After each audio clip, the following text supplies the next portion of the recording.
Hello, beautiful people. Paradox here.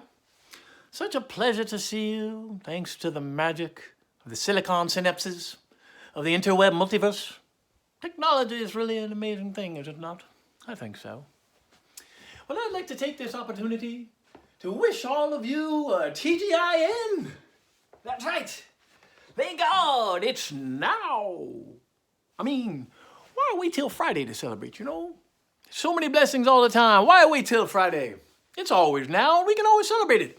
It's a little bit like, if you remember from Alice in Wonderland, the Mad Hatter's little tune goes something like this. It's a very merry birthday to you, to who. Something like that. And so, every day except your birthday is your own birthday, and we're celebrating your birthday too, for that matter. And every moment is now, and also we're celebrating and enjoying completely, you know? And so, in this wonderful moment, potential of the now, I would like to engage a little bit of educational substance, if we will. Particularly, I'm talking about the esoteric realms of metaphysical arcane known as the tarot. That's right.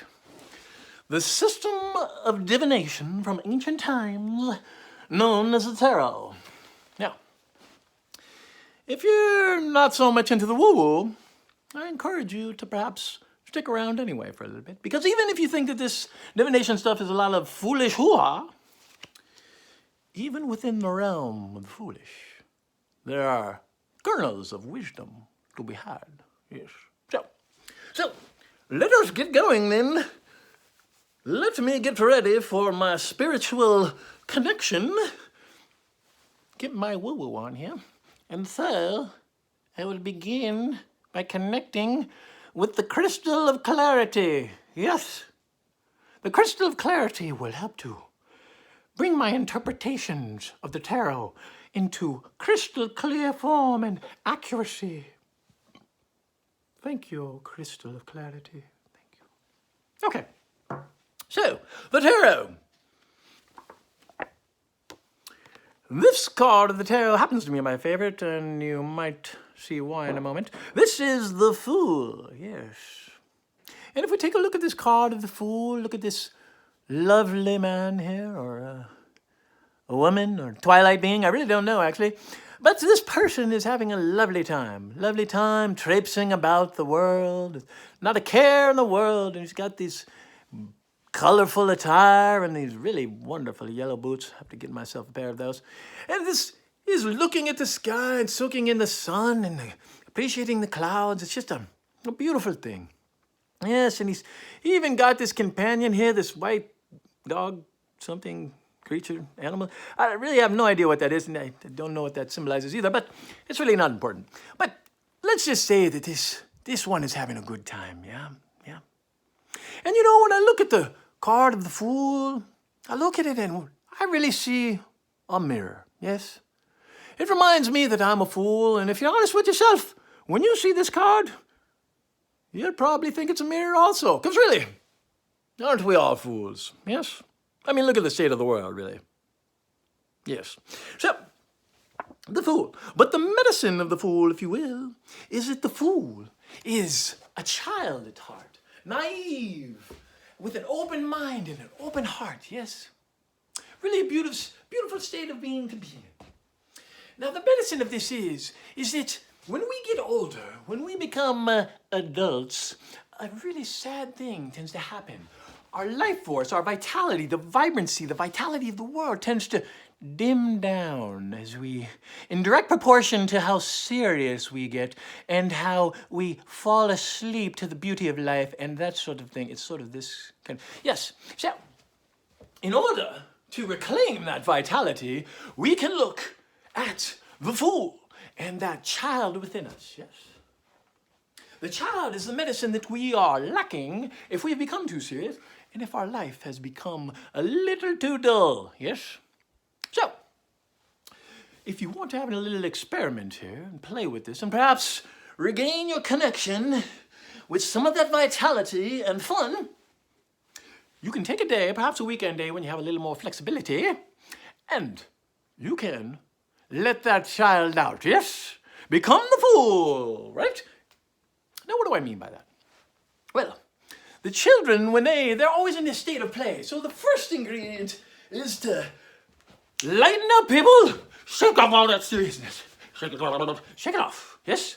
And let yourself be light and playful with things, you know? Get your panties out of a twist. It's very uncomfortable, that kind of, you know, constriction of the crotch on. Yes, so get the panties out of a twist and have a good time, yes? And in order to do that, you can be curious, yeah? Be curious. You know, stop thinking you know everything and just, what's going on here? You know, every person that you meet is an entire universe. I mean that, literally. Every person is a different dimension. I mean, if you notice that, you know, some people you're like, whoa, they are a completely different being than I. And indeed, they are. So, we can get all bent out of shape about that, about they're not like us in some way, or we can be curious, explorers. Yes. And so, that is a way to reclaim the child within you, yes? So, be curious, lighten up, panties out of a twist, yes? And do things a little different, yeah? Try something new, you know, dance or sing, or just turn left when you usually turn right. Do something different, yes? And that will mix things up and bring some vitality. See the beauty in the world. Look at the clouds like it's the first time you've ever seen them. That's how the kids do it, yes? And that's how they are fully alive. Okay, so one more thing before we finish up here. One last thing I'd like to take a look at. So if you notice this fool guy right here, he's walking gaily forward, and if you look closely, he's about to walk off a cliff. Yeah, whoa, okay. So, now I'm not advocating physically walking off a cliff. That would be very foolish indeed. But if we look at this metaphorically, what does a cliff's edge really represent? It represents stepping off into the unknown. What? Yes. So, I encourage you, if you wish, to do exactly that. Metaphorically, step off the cliff into the unknown. Because the unknown at different times in our lives tends to magnetize us, pull us in. We want it. Our soul wants it. It wants something new, you know? Go for it. Step off the edge. Who knows what will happen? But always the universe will support you. Maybe you have some magical steps appear in the air. Maybe you become an eagle and start flying off. Now, I know I'm getting out there, but I think you feel me. The unknown is beauty. And if you want to be fully alive, you got to embrace the unknown. Yeah? Got to embrace it. And so, I hope that you all heed the call when the unknown is beckoning you, yes? And so, have a good time, people. TGIN, thank God it's now. I love you all. Paradox loves you.